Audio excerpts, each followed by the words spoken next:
बच्चों, मैं assistant professor government girls college Bundi आज आपको कुमार संभवम महाकाव्य के पंचम सर्ग के 22वें श्लोक का अध्ययन कराऊंगी।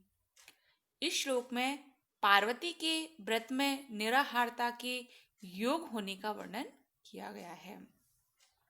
श्लोक देखिए।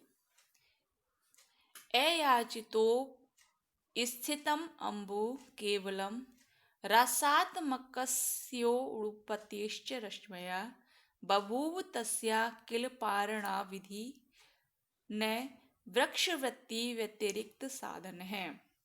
अयाचितोपस्थित अम्बु। अयाचित अर्थात बिना मांगे प्राप्त, उपस्थितम अर्थात प्राप्त, अम्बु अर्थात जल, तो बिना मांगे प्राप्त जल, केवलम केवल जो जल था वो बिना मांगे मिलता था। रसात्मकस्य अर्थात अमृतमय, उड़ुपतेश्य रश्मय चंद्रमा की किरणें, बभू हुआ, तस्या उसका, किल पारणा विधि वृतांत भोजन, न वृक्ष वृत्ति वृक्ष की वृत्ति, व्यतिरिक्त साधन है वृक्षों के भोजनों के साधन से भिन्न नहीं थे। अन्वय से देखिए। अयाचितोप स्थितम बिना मांगे प्राप्त, केवलम तन्मात्र अर्थात बिना मांगे अम्बु बिना मांगे जो जल मिल जाता था, रसात्मकस्य अर्थात अमृतमय, उड़ुपते चंद्रमा की रश्मय किरणें, च और, तस्या अर्थात उसका,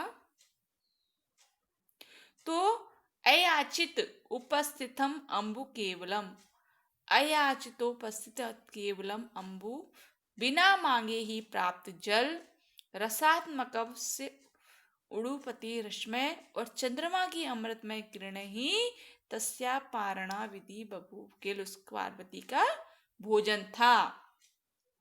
किल न वृक्ष वृत्ति व्यतिरिक्त साधन है, उसके भोजन के साधन वृक्षों के भोजन के साधनों से भिन्न नहीं थे। तो ग्रीष्म काल पर्यंत पार्वती ने निराहार व्रत किया।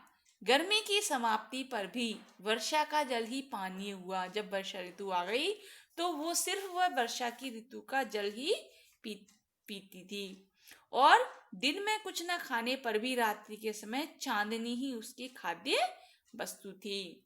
और जैसे वृक्ष अपने जीवन के निर्वाहार्थ केवल वर्षा का जल और चंद्रमा की किरणों का उपभोग किया करते हैं, वैसे ही पार्वती भी अपने प्राणों के निवारणार्थ वर्षा का जल और चंद्र किरणों का ही प्रयोग किया करती थी। इस भांति उसका भोजन वृक्षों के भोजन से पृथक नहीं था, अर्थात समान ही था। रसात्मकस्य जलमय या अमृतमय, तो रस शब्द का प्रयोग जल अथवा अमृत इन दो अर्थों में होता है। चंद्रमा की किरणें जलमय होने के कारण शीतल हुआ करती हैं। चंद्रमा को सुधाकर अथवा हिमांशु भी कहा जाता है क्योंकि उसकी जो किरणें हैं वो सुधा अथवा अमृत में होती हैं। वृत्ति अर्थात जीविका यह पारणा विधि का विशेषण है। पार्वती का भोजन वृक्ष के भोजन से भिन्न न था। जिन वस्तुओं का प्रयोग वृक्ष किया करते हैं उन्हीं वस्तुओं का प्रयोग अपने व्रत के समय पार्वती द्वारा भी किया जाता है। यहाँ तपस्या की पराकाष्ठा के स्पष्ट दर्शन होते हैं। एक बार श्लोक फिर देखिए। अयाचितोपस्थित अम्बु केवलम, जो केवल बौछारों से वर्षा के जल से और जो जल मिलता था तो वो ही केवल उसका भोजन हुआ करता था। रसात्मकस्य उड़ुपतेश रश्मि, और अमृतमय चंद्रमा की जो किरणें हैं वो रात्रि में पार्वती का भोजन थी। बभूव तस्या किल पारणावधि, और उसका जो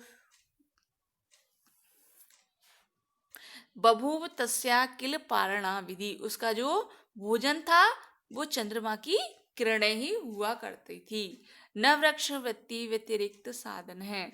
उसकी जो भोजन के साधन थे वो वृक्षों के भोजन के साधनों से भिन्न नहीं थे।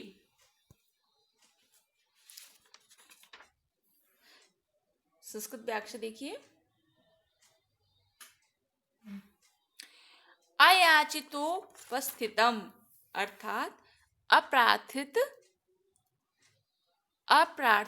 अधितम केवलम तन्मात्रम अन्य पदार्थ सहितम अम्बु जलम रसात्मकस्य अमृतमयस्य सुधामयस्य वा उडुपते तारापते चंद्रस्य नक्षत्रेशस्य वा रश्मयश्च किरणाश्च तस्या पार्वत्या पारणाविधि भक्षण कर्म वृत्तांत भोजन साधनम न बभू न अभवत